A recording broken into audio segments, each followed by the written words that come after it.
god, this glare, I swear to God. Today we're unfortunately going to be talking about The Magicians by Lev Grossman. Looks like this.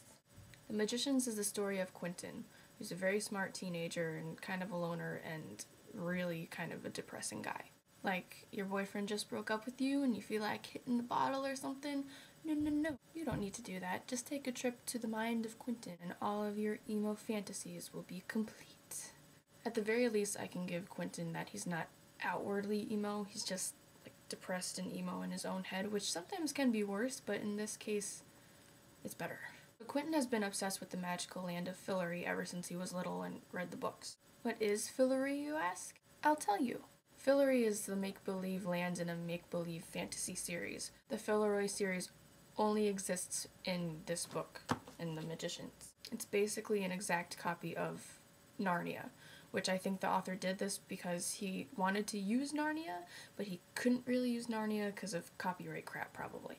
So Quentin is brooding around, condemning himself to this lame existence that he feels is very mundane.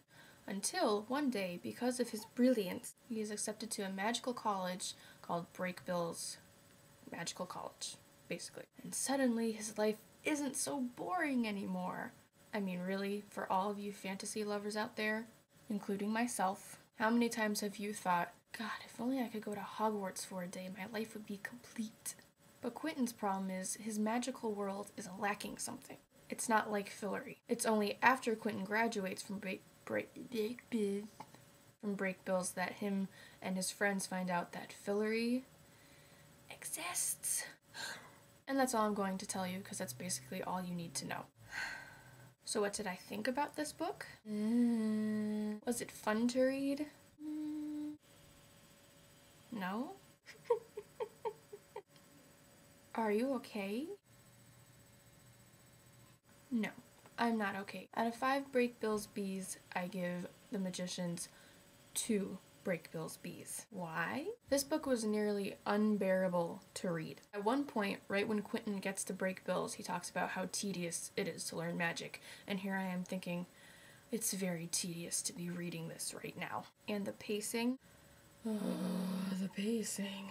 I've read books that take place over many years, like this book, and they're paced very well. You feel like you've traveled over a long period of time with the characters. In this book, I was constantly confused about which holiday they were on from school, which semester they were in.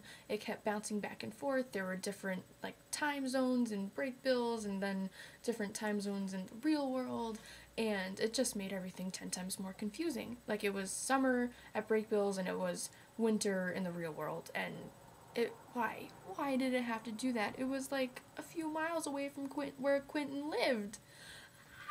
And one more thing I'm gonna say bad about this book. You know how in Harry Potter, when the little side stories, little side plots, are always pertinent to the main plot? All these side stories were not pertinent to the main plot at all. Out of this whole book, I would say this much could have been excluded, which is like more than half the book. But you know what? The last 100 to 150 pages are awesome. So besides this book being far too long and at sometimes pointless, I include the fox orgy with that. If you can get through to the last 150 pages, then this book is actually well worth reading. It's just all the mumbo jumbo you have to get through to get there. So next week I will be reviewing Going Bovine by Libba Bray. It just won the Michael Prince Award for Excellence in Young Adult Literature. So I just went and bought it, and I'm gonna read it for next week, and hopefully I'll actually review it next week instead of 2 weeks from now. Alright, until next week, guys. Adios!